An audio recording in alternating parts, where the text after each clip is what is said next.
In hardcore classic WoW, while questing out in the world, you encounter numerous dangerous areas with many different terrains, landscapes, and enemies within. Out of all the areas in the game, one type stands out above the rest for its consistent danger and proclivity to disaster, and that is the underwater questing areas. These places are often filled to the brim with many enemies who can easily swarm and outswim you. In this video, I will be discussing the deadliest underwater enemies and areas they reside in that will swiftly end your adventure to level 60. First up, I wanted to talk about the Deep Strider Giants, found along the north coast of DEADLIEST, as well as patrolling around most of the zone. These are level 38 to 39 elites, so immediately they are on the higher end for levels in this zone, and are significantly stronger than your average enemy. While this wouldn't be terrible on its own, what makes them particularly scary is how they are somewhat fast patrol that has no reduced movement speed in water, and they patrol right through a common questing area for players in DEADLIEST. The North Coast often finds itself with a few players killing Naga and collecting claims for their quest, and these players will often have to travel quite far out to do so. This is where the Giants become extra dangerous, in which they can outswim most players who don't have a way to increase swim speed. So if you aren't paying attention, these guys can easily sneak up on you and catch you off guard. And this is even worse if you were already fighting something else like the many Naga in this area. The Naga in this area are no joke either, as some of them are packed pretty close together, and many of them have a slow. Another enemy very similar to these can be found in Ajara, and that is the Sons and Servants of Arkarok. These are level 54 to 55 elites that roam along the waters in the Bay of Storms. Usually, players will encounter these when doing things for their Hydraxian Waterlords rep, or if they are a rogue who levels their lockpicking here.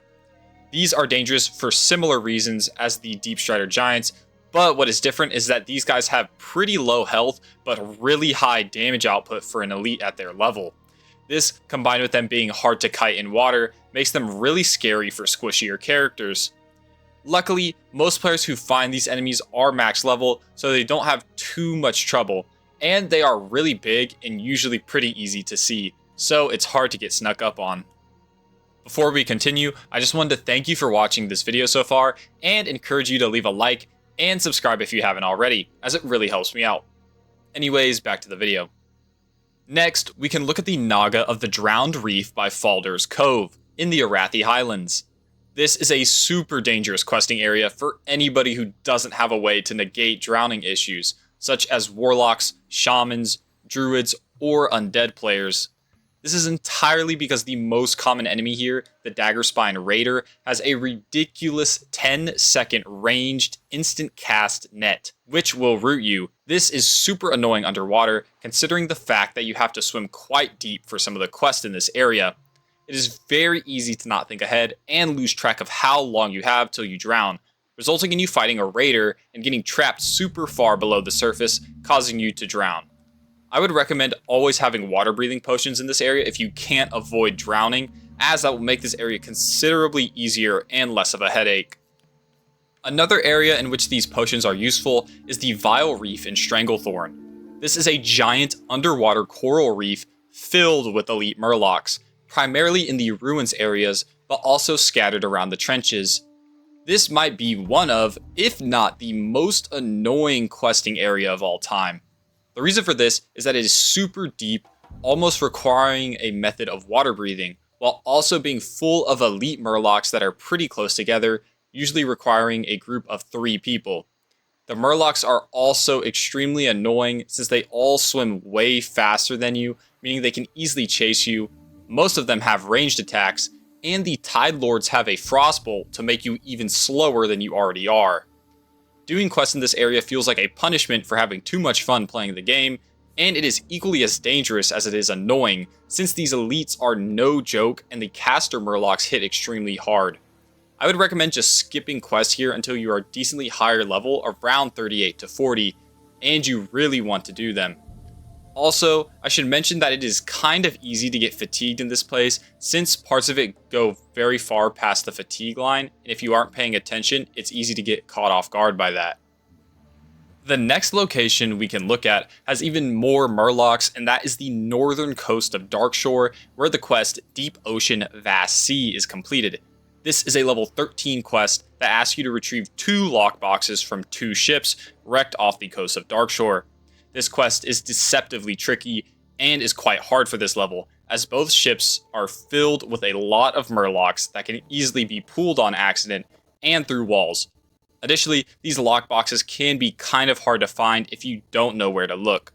These factors result in a lot of deaths to either swarms of murlocs that are accidentally pulled, which can easily overwhelm you at these low levels, or drowning deaths caused by people not paying attention to their breath bar while they fight off the murlocs and look for the lockboxes. Additionally, the classes that can avoid drowning won't have access to those spells at this level, and the odds of having a water breathing potion this early is very low, so paying attention here is really important. Next, a surprisingly dangerous enemy that has one of the highest kill counts in this video is the coral sharks, found off of the coast of Swamp of Sorrows, Stranglethorn Vale, and Dustswallow Marsh, with the latter area seeing the most casualties. These are level 46 to 47 elite sharks that patrol certain areas of the coast that hit very hard and have super dangerous thrash ability. These guys are pretty obvious in their danger, with them being much faster than you in water while being able to destroy your health bar with thrash and their level advantage. Since these guys are higher level than the zones they inhabit, they also have a larger aggro radius compared to other enemies in the zone, making it easy to get their attention on accident. I see deaths to these sharks most often in Dustswallow Marsh, where there are 2 spawns of this shark, one below the Theramore docks and the other by the Murloc Islands to the north. The one by the docks either kills Alliance players who accidentally fall into the water, or Horde players who have to go below the docks right in the patrol path of the shark to pick up a quest item. For the shark to the north, players often accidentally run into him as he wanders around the island when they are trying to go to the Murloc Islands for quest.